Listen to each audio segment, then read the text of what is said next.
શ્રી ગણેશાય નમઃ। મિત્રો, આપ જોઈ રહ્યા છો યુટ્યુબ આપણી ચેનલ સ્વમાનકા માર્ગમાં આપ સૌનું સ્વાગત છે। મિત્રો, આજે આ વિડીયોમાં આપણે સાંભળવાના છીએ 2025 શુક્રવારના દિવસે આવતું ભાદરવા માસ વદ પક્ષ 13ની તિથિ ભગવાન મહાદેવને પ્રિય એવું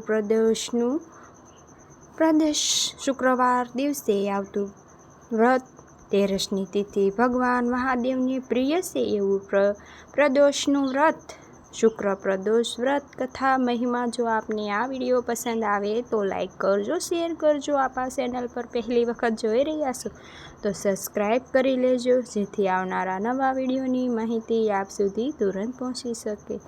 ધન્યવાદ। ઓમ તંત્રયબકમ યજામહી સુગંધિમ પુષ્ટિવર્ધનમ પૂર્વારૂપમે વંદનમ મૃત્યોએ મામૃય મોક્ષ્ય મામૃતે। બોલો શક્તિપતિ ભગવાન મહાદેવની જય। શુક્રવારે પ્રદોષ વ્રતના સ્વામી ભગવાન મહાદેવ શક્તિપતિ મહાદેવ પાર્વતી પૂજા આરાધના કરીને ભક્તો તો મનોવાંછિત ફળ પ્રાપ્તિ થાય છે, લોક પરલોક સાર્થક કરી શકે છે। કારણ કે શાસ્ત્રમાં કહેલું છે કે જ્યારે ઘોર કળયુગ આવે છે, કોઈ વ્રતનો પ્રારંભ પણ નહીં રહે, ત્યારે પણ મહાદેવને પ્રિય આ 13ની તિથિનો વ્રતનો પ્રભાવ અવશ્ય રહેશે। આજે ભગવાન ભોળાનાથને બિલીપત્ર પુષ્પ ભાંગ ધરવો તો ધૂપ દીપ નિવેદાદિ પૂજન કરવાથી પરિવારમાં સુખ સમૃદ્ધિ આવે છે। ભગવાન મહાદેવના મંત્ર જાપ પણ કરાય છે। પ્રદોષનું વ્રત એક જ દિવસનું હોય છે। ઘણા ભક્તો આખું વર્ષ પ્રદોષનું વ્રત કરે છે, ઘણા ભક્તો 13 પ્રદોષ વ્રત કરે છે અને ઘણા ભક્તો ઉંમરભર પ્રદોષનું તિથિનું વ્રત કરે છે।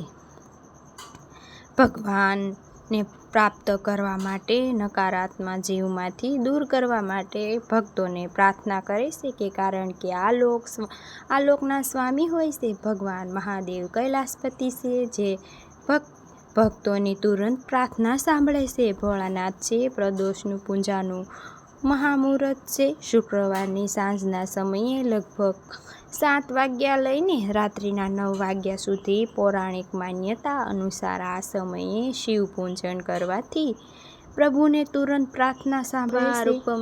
ભગવાન મહાદેવ કે જે ત્રિલોકી છે, ત્રિકાલ જ્ઞાની છે, પરમાત્મા છે, પરમ ગુરુ છે, તંત્ર વિદ્યાને દેવતા છે, શક્તિપતિ છે, તેમની પૂજા ઉપાસના કરવાથી ભક્તોનો આ સર્વે ગુણ રાખે છે। તે ત્રિયોદશી પણ મહાદેવની પૂજા અર્ચના કરી શકે છે। ભગવાન મહાદેવ ગંગા જળ અને અથવા શુદ્ધ ભગવાન મહાદેવની જલને કાચું દૂધ અને દહીં, શેરડીનો રસ, તેલ છે, શાહી કાળ હોય, સફેદ હોય, કાળા તલ હોય કે સફેદ હોય, પૂજા થાય છે। જવ પ્રદોષ પીળી રસોઈ હોય, આ પ્રદોષ કાળમાં ભગવાન મહાદેવની પૂજા કરીને ઘણા બધા વરદાનો મંગલકારી તિથિ એટલે આ પ્રદોષનું કાળ વ્રત છે, તેમાં ખાસ કરીને એક ટાઈમનું ભોજન લઈ શકાય છે અથવા ઉપવાસ પણ કરી શકાય છે। વ્રતની દરેક પ્રકારની મનોકામના પૂર્ણ કરનાર, ગુરુવારે આવતા પ્રદોષનું વ્રત શત્રુ નાશક કરનાર છે તથા શુક્રવારે આવતું પ્રદોષનું વ્રત સૌભાગ્યવતી આપનાર છે। શનિવારે આવતું વ્રત પ્રદોષનું વ્રત સંતાન સુખ દેનાર છે। પ્રદોષનું વ્રત કરીને ભગવાન શ્રી નારાયણ સુદર્શન ચક્રની પ્રાપ્તિ કરેલી છે, પ્રાપ્તિ કરી હતી। લંકાપતિ રાવણે પણ પ્રદોષનું વ્રત કરીને ભગવાન મહાદેવ પાસેથી અનેક શક્તિ અને વિદ્યાઓની પ્રાપ્તિ કરેલી છે। આ રીતે પ્રદોષનું વ્રત જ્યારે પણ ભક્તો કરે છે, 2 દિવસ જ્યારે પણ ભક્તો કરે છે એની મનોકામના પૂર્ણ થાય છે. આજે પૂજાના મુહૂર્ત અને વિદ્યાઓ પ્રાપ્ત થાય છે. જાણી લઈએ. ભક્તો કરે છે કદી નિરાશ થતા નથી. તેમની સાધન અનુકૂળ થતા તેની શક્તિ અનુસાર પ્રભુ તેમને ફળ અવશ્ય આપે છે. બોલો શક્તિપતિ ભગવાન મહાદેવની જય. પ્રાચીન સમયની વાત છે. એક નગરમાં 3 મિત્રો રહેતા હતા. ત્રણેય વચ્ચે ધન્ય મિત્રતા હતી. મહિનામાં 2 વખત રાજકુમાર, બીજો બ્રાહ્મણનો કુમાર અને ત્રીજો વાણિયો કુમાર. રાજકુમાર અને બ્રાહ્મણના પુત્રના વિવાહ થઈ ગયા. આદિ દિવસે વિવાહ થઈ ચૂક્યા હતા. જ્યારે વાણિયાના પુત્રના લગ્ન થઈ ગયા હતા, પણ તેની પત્ની પિયરમાં જ હતી.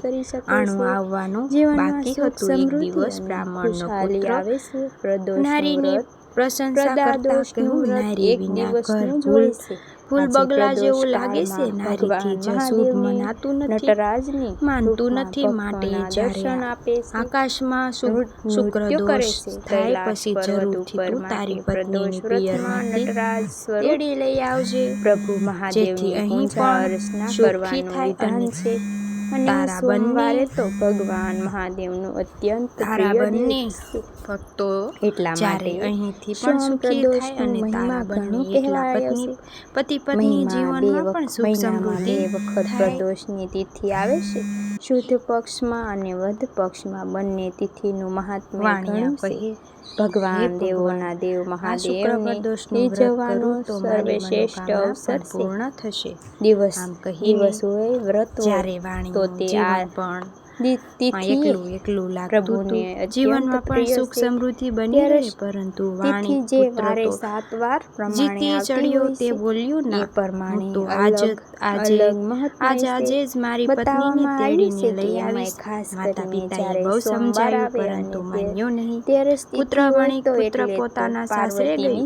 તેના સાસુ સસરાની જ્યારે તેની ઈચ્છાની વાત કરી ત્યારે જમાઈને સમજાવવાનો પ્રયત્ન સાસુ સસરાએ ઘણો કર્યો, પરંતુ બધું વ્યર્થ ગયું. છેવટે કસવાતા મને પોતાની દીકરી જમાઈને વિદાય કરી. સાસરેથી વિદાય લઈને પત્ની રવાના થયા. પહેલાના સમયમાં ગાડામાં બેસીને જ એક ગામથી બીજા ગામ જવાતું હતું. પછી ગાડું તૈયાર કરવામાં આવ્યું. પરિવારની ચડ્યા. ગાડા ઉત્પત્તિ અર્થે ભગવાન ભોળાનાથ બંને પ્રાર્થના કરાય છે કે જીવનમાં આવતા દરેક પ્રકારનું દુઃખ ગાડાને દુઃખથી છુટકારો પ્રાપ્ત કરવા માટે આ પ્રદોષનું વ્રત ઉત્તમ છે. આ પ્રદોષ કાળમાં ભગવાન ભોળાનાથની પૂજા કરીને મંત્ર જાપ કરાય છે. પ્રભુને પ્રાર્થના કરાય છે.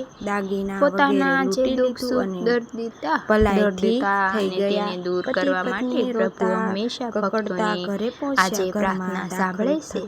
પિતૃદોષ નિવારણ અર્થે પણ આ સોમ પ્રદોષનું વ્રત ઉત્તમ છે. આમ તો સોમવારે ભગવાન મહાદેવની પૂજા ભક્તો કરતા જ રહે છે. અને પ્રદોષની તિથિ હોય તો કહેવું છે કે ભગવાન મહાદેવની આજે ભક્તો પૂજા કરે છે તેને બેવડું ફળ પ્રાપ્ત થાય છે. 1000 ગણું ફળ પ્રાપ્ત થાય છે. તમારો પુત્ર કહી શકાય છે કે દાન પુણ્ય ફળ, ગૌદાન ફળ, યજ્ઞનું ફળ પ્રાપ્ત થાય છે. સોમ પ્રદોષના દિવસે પિતૃદોષને દૂર કરવા માટે વ્યક્તિત્વ બધી પરેશાનીમાંથી મુક્તિ પ્રાપ્ત થાય છે. આ માટે શિવ કૃપા અવશ્ય છે. આ હાલતમાં જીવશે પરંતુ મૃત્યુ પામે. સોમ પ્રદોષના દિવસે ભગવાન મહાદેવની વિધિ રીતે પૂજા થાય તો સુખ સમૃદ્ધિ અને લાગણી ઉપર સૌભાગ્યવતી આશીર્વાદની પ્રાપ્તિ થાય. પાસે આવ્યો. જે સંતાન એટલે કે સિંજનના ફળને અને બિલપત્ર ખાસ લેવામાં આવે તે બાધાઓને પણ દૂર થાય. તુરંત જ બ્રાહ્મણ પુત્રએ પોતાના કુંડળીમાં ચંદ્ર દોષ હોય અથવા કોઈ પણ દોષ હોય તો પણ ભગવાન મહાદેવનો પ્રિય એવો આ સોમ પ્રદોષનું વ્રત અવશ્ય કરવું જોઈએ. ભક્તો સોમવારનું વ્રત પણ કરી શકે છે. કુંડળીમાં ચંદ્ર દોષ શાંત થાય છે. જો સફેદ વસ્તુનો ભોગ પ્રભુને લગાવી શકાય છે. તેની બધી મનોકામના પૂર્ણ થાય. દૂધ છે, અક્ષય છે અને ખાસ કરીને ખીર છે ભગવાનને ઘણી પ્રિય છે. ખીરનો ભોગ લગાવી શકાય છે. તો તરત જ શુક્ર પ્રદોષનું વ્રત કરવાનો સંકલ્પ કરી લીધો. તે મહાદેવને સમર્પિત કરાય છે. ચંદ્ર દોષમાંથી મુક્તિ મળે છે. ચંદ્ર સંબંધી દોષ હોય તો પત્ની માનસિક હાલતમાં અશાંતિ પણ સુધરવા રહેશે. લાગી. માતા તરફથી સુખ દુઃખ પ્રાપ્ત થાય છે. પિયર ત્યારે પણ પહોંચી ભગવાન સંકલ્પ મહાદેવનું કરનાર શરણ હાથે લેવું જોઈએ. પતિને ફરીથી પિયર સોમવારનું મોકલ્યો વ્રત આપો અથવા જ. સોમ તમારો પ્રદોષનું દીકરો વ્રત જીવિત કરવું થશે. જોઈએ. પત્નીએ તો વર્ષ તરત જ શુક્ર દરમિયાન જેટલા પ્રદોષનું પણ વ્રત સોમ કરવાનો પ્રદોષ વ્રત સંકલ્પ આવે કરી છે તે લીધો કરી શકાય છે. અને અથવા વેલ મહિનાના ચડાવીને 2 તેમાં વખત પોતાના પ્રદોષનું વ્રત આવે પતિને છે સુવડાવીને તે કરી પિયર શકાય છે. તરફ ચાહે કોઈ જવા પણ રવાના વારે થઈ. જ્યારે પ્રદોષનું વ્રત આવે, પત્ની પોતાના પતિ ભગવાન સાથે મહાદેવ પિયર તેમના સ્વામી છે. તરફ રવાના પ્રદોષનું થઈ. વ્રત પત્નીની ઉત્તમ હાલત ફળ ફરી આપનારું છે. સુધરવા લાગી. પિયર શાસ્ત્રમાં પહોંચતા કહેવાયું સુધીમાં છે કે તેનો પતિ જ્યારે એકદમ સ્વસ્થ ઘોર થઈ ગયો. સંકટ જ્યારે પીડાયુક્ત મનુષ્ય શુક્ર શરીર ઉદય થયો ત્યારે તો રહેશે. પોતાની ઘોર પત્ની કળિયુગમાં લઈને આવે છે પોતાના ત્યારે ઘરે પાછો દેવોના પરત દેવ થયો. મહાદેવ વ્રત પતિ જ પત્ની બંને ફળદાયી સુખીથી છે રહેવા રહેશે. લાગ્યા એટલે અને કે જીવ્યા પ્રદોષનું ત્યાં વ્રત સુધી છે. શુક્ર પ્રદોષનું વ્રત શિવરાત્રિ કર્યું. છે મૃત્યુ તે પછી ફળ શિવલોક આપનાર ધામે પ્રાપ્ત રહેશે. થયા. માટે પણ હે પ્રદોષનું મહાદેવ, વ્રત તે ઉત્તમ છે. પ્રદોષના આ સ્વામી પ્રદોષનું આપનું વ્રત આ કરવાથી પ્રદોષનું વ્રત કરનાર, 2 કહેનાર, ગાયના દાનનું સાંભળનાર પુણ્ય પ્રાપ્ત સૌનો થાય છે. પ્રદોષ રહે. પ્રદોષના પ્રસન્ન વ્રતને રહે. લઈને પ્રસન્ન પણ રહેજો. સૌની રક્ષા તથશે. કરજો. પ્રભુ જે કે જ્યારે સૌને સુખ શાંતિ સમૃદ્ધિ કરજો. બોલો ભગવાન શક્તિપતિ મહાદેવની જય. આજના દિવસે શિવલિંગ પર દૂધથી કે ગંગાજળથી અભિષેક કરવાથી મન શાંતિ પ્રાપ્ત થાય છે. સંતાન સુખની પ્રાપ્તિ થાય છે. ઘીથી અભિષેક કરવાથી વંશવૃદ્ધિ કે સાકર, મિશ્રણ દૂધ અભિષેક કરવાથી સમૃદ્ધિ પ્રાપ્ત થાય છે. મધની શિવલિંગને અભિષેક કરવાથી પાપોનો નાશ થાય છે. શેરડીના રસથી શિવલિંગને અભિષેક કરવાથી લક્ષ્મી પ્રાપ્ત થાય છે. ગંગાજળને અભિષેક કરવાથી ભોગ અને મોક્ષની પ્રાપ્તિ થાય છે. તીર્થવિધળ લઈને શિવલિંગને અભિષેક કરવાથી સુખ શાંતિ પ્રાપ્ત થાય છે. માત્ર સાદું જળ ભગવાન મહાદેવને શિવલિંગ ઉપર અર્પિત કરવાથી સુખ મળે છે. સંતાનમાં વૃદ્ધિ થાય છે. જવરજેના પ્રકોપમાંથી પણ મુક્તિ મળે છે.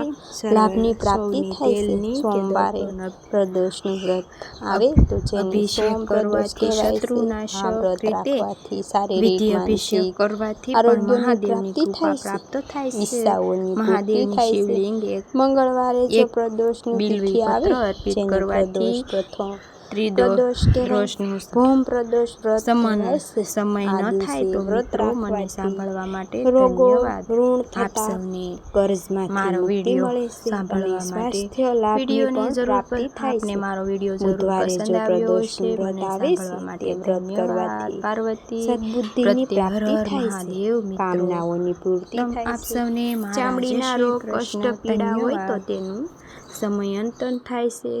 ગુરુવારે પ્રદોષનું વ્રત આવે તો જેને ગુરુ પ્રદોષ કહેવાય